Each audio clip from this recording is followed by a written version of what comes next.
동기기의 전반적인 전동기의 전반적인 작동 개념을 벡터도로 표시해 보도록 하겠습니다. 설명드린 바와 마찬가지로 동기기에 있어서의 그 기본적인 등가 회로 도식은 여기 전동기를 기준으로 했을 때 EM 이꼴은 VT-IZS 이렇게 된다고 설명드린 바가 있죠. 오른쪽에 있는 이 그림은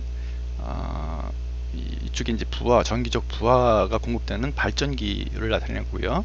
전동기 같은 경우는 부하가 있는 게 아니죠. VT라고 그러는 전원이 공급이 되면은 이제 그곳부터 공급되는 요 수식이 이제 많이 활용이 되는 내용이 되겠습니다. 또 하나의 중요한 수식은 여기서 여러분들이 보실 수 있는 유도 과정은 생략하고요. 결과적으로 얘기했을 때 공급되고 있는 P의 전력, 유효 전력의 값은 ZS분의 VT 곱하기 EM 곱하기 사인 델타가 된다라고 얘기를 했습니다. 그래서 사인 델타의 델타 값은 V와 단자전압과 EM, 유기전압이 이루는 각도죠. 따로따로 얘기하자면 VT는 회전자계, 그 다음에 EM은 회전자가 돌고 있는 그 벡터의 양을, 위상을 표시한다라고 얘기를 했습니다. 그래서 이 두 개가 이루는 VT와 EM이 이루는 각도가 델타가 되는 것이고요. 일정한 전력을 전력이 아니죠. 일정한 에너지 P를 공급하고 있는 상태에서 뭐 다른 것의 변화 없이도 델타 값이 커짐으로 인해서 90도까지 커짐으로 인해서 그 동일한 부하를 감당할 수가 있다, 기계적 부하를 감당할 수가 있다 하는 얘기를 했습니다. 그래서 ZS는 주어진 값이고요. VT와 EM이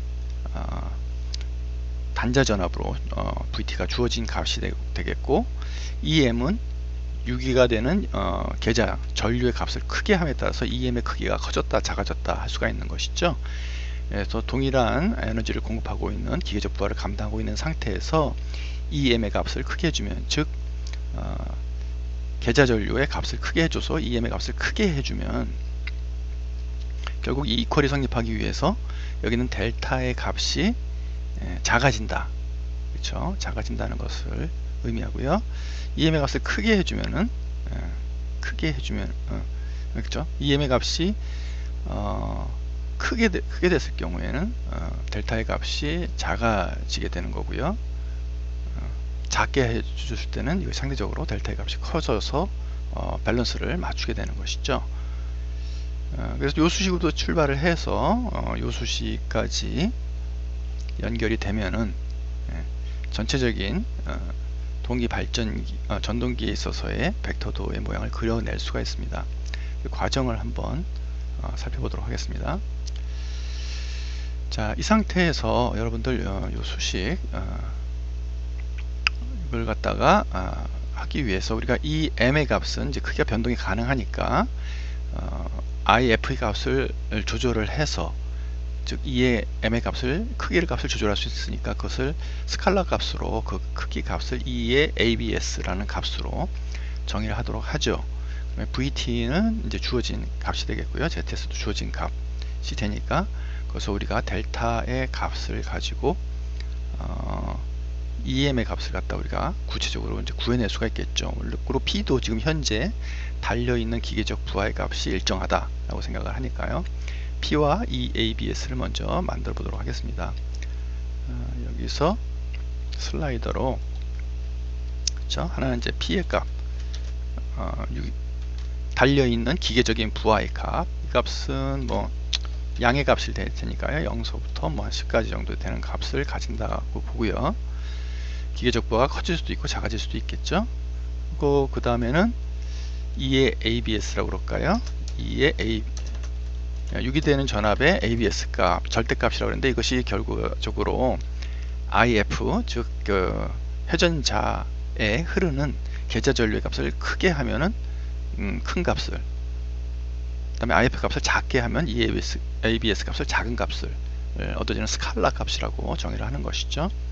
이것도 마찬가지로 0.1서부터 한 10까지 값으로 변한다라고 하면은 우리가 이제 두 개의 계자 전류를 변화시키고 그 다음에 축에 연결되어 있는 어떤 값의 기계적인 부하 값이 정의된 상태 값을 이렇게 가지고 시작할 수가 있는 것이죠.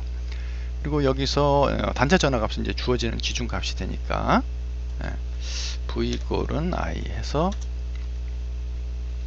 이 값이 이제 벡터로 정의를 해볼까요?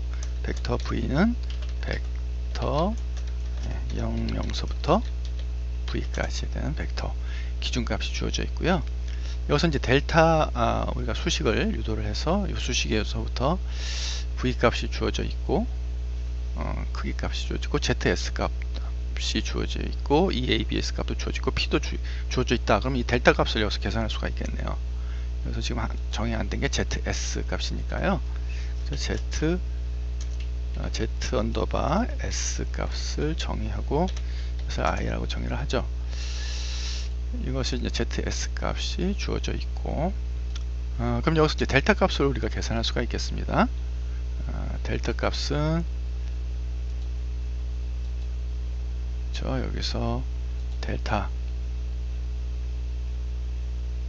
이렇게 했죠. 델타 값은 아크 사인이었죠. 아크 사인 값이고요. 이 수식에서부터 이제 얻어지는 거죠. 아크 사인 값이고 여기서 P 곱하기 ZS 나누기 VT EABS 값을 가지면 구할 수가 있죠. 그래서 이거 갖다가 빼서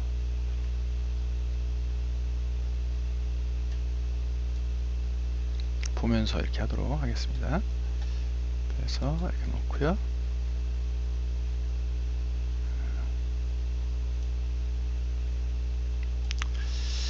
자, 아크사인 하고 여기서 P 값은 주어져 있고요. 스칼라 값으로 곱하기 ABS 절대값으로 아까 이것도 Z 언더바 S 값 그렇죠?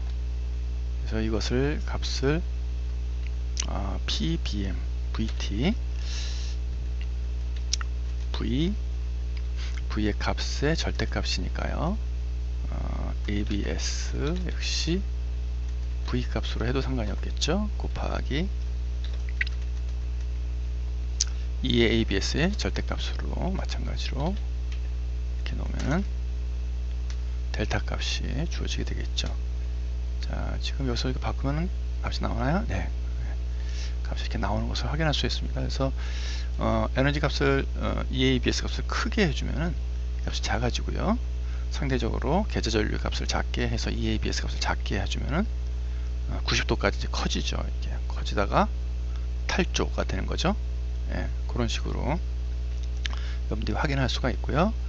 여기서 구체적으로 이제 E의 값을 벡터로 구하는 과정이 필요하겠습니다.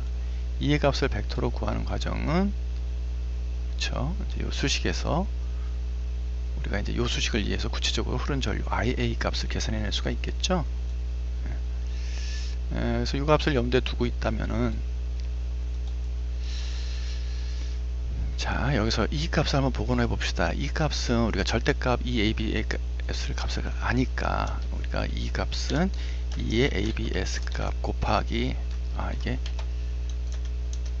ABS 그렇죠? 곱하기 그 다음에 델타 값을 구해져 있으니까 그렇죠? 델타 값이 정해져 있으니까 방향성을 갖다가 우리가 어떻게 할 수 있습니까? 코사인 델타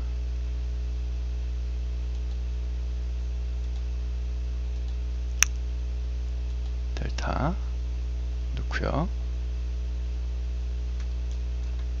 플러스 I 곱하기 사인 또 역시 델타 값을 넣을 수가 있겠죠. 그렇죠?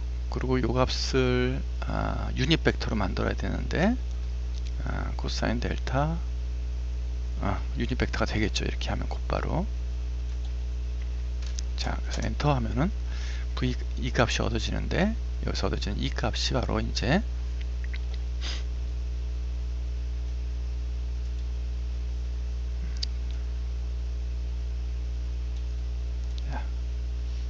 값이 이제 얻어지는 값이 이렇게 확인되겠습니다.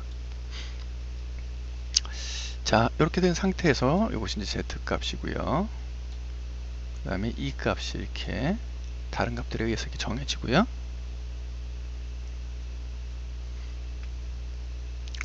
그리고 I 값도 여기서 계산이 가능하죠. I 값은 그러니까 이 값에서 V 값을 뺀 상태에서 V에서 이 값을 빼면 되겠죠. 거기서 ZS 값을 나눠주면 되겠습니다. 그래서 V 즉 A 값은 V 그렇죠? 수식적으로 봐서는 V 마이너스 E 값이 되고요. 네, 이것을 벡터인데 복소수 연산하고 이제 호환이 되는지 모르겠습니다. Z 언더바 S 해서 나눠주면 이제 I 값이 이렇게 얻어진다라고 볼 수 있는 거죠. 자, 그래서 이걸 감당하고 있는 상태에서 이 값을 바꿔주면은 벡터는 여기서 이제 멋있게 벡터 값을 만들어낼 수가 있겠죠. 그래서 이 값을 우리가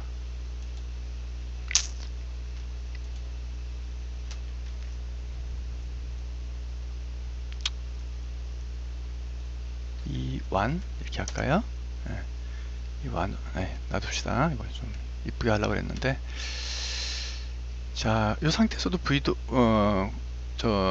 V 곡선 그릴 수가 있어요. 어떻게 그리냐면 우리가 포인트 좌표점 있잖아요. 좌표점을 가지고 생각을 할 때 x 좌표가 우리가 EABS의 크기니까 EABS 값을 어떻게 바뀌어주나, 이것이 IF하고 관계가 있는 식이죠. 이거 값과 더불어서 IA의 크기 값이 어떻게 되느냐, 그쵸? ABS, IA 이 값을 그려주면은 요 A라고 그러는 요 포인트가 결과적으로 V곡선의 모양이 되는 걸 확인할 수가 있는데요. 트레이스를 한번 남겨볼까요? 쇼 트레이스에서 남겨주면은 자, 이런 V곡선의 값이 공간상에 그려진 걸 확인할 수 있습니다. 여기서 축의 기계적 부하값을 감소시키면은, 그렇죠, 그래서 감당하는 값이 전체적으로 내려가게 되겠고요. 여기서 계좌 전류 값을 크게 해줄 때, 작게 해줄 때 역시 V 곡선의 패턴으로 되는 것을 확인할 수 있고요. 지금 여기 맨 하단점, 지금 현재 상태 값에 나타나는 IA 값이 가장 작은 역률 값을 가지게 된다는 거죠. 그래서 IA 값과 V가 이루는 각도가 제일 작은 역률 값이 가장 개선된 그런 형태의 모양을 갖고 있는 걸 확인할 수 있습니다. 자, 모양을 벡터 모양으로 멋있게 하고 싶으면은 벡터로 하고, 그렇죠, 제로서부터 IA 이렇게 해주면 벡터 모양이 되겠습니다. 그다음에 U 값은 이제 보이지 않도록 U의 모양, U 값이 라벨을 보이지 않게 하도록 하면 이렇게 나겠죠. 2도, 그쵸? 2도 벡터 00서부터 2까지 값을 이렇게 그리면은 벡터 모양이 이렇게 되는 걸 확인할 수 있습니다. 이 값도, 그쵸, W 값이 싫으면은 보이기가 슈 라벨을 없애면은 이런 식으로 되는 걸 확인할 수 있습니다. 자, 보통 이제 유도성 부하니까요, 유도성 쪽으로 이렇게 되어 있고요. 이 상태에서 이 값을 크게 하고 작게 하고, 그렇죠? 이 상태에서 IA와 V 값이 일치하니까 역률 값이 가장 좋은 상태가 되는 것이죠. 네. 이와 같이 우리가 V곡선, 전동기의 V곡선을 유도함으로 인해서 동기기 유도 동작 원리라든지 메커니즘을 완벽하게 이해할 수 있다고 볼 수 있습니다.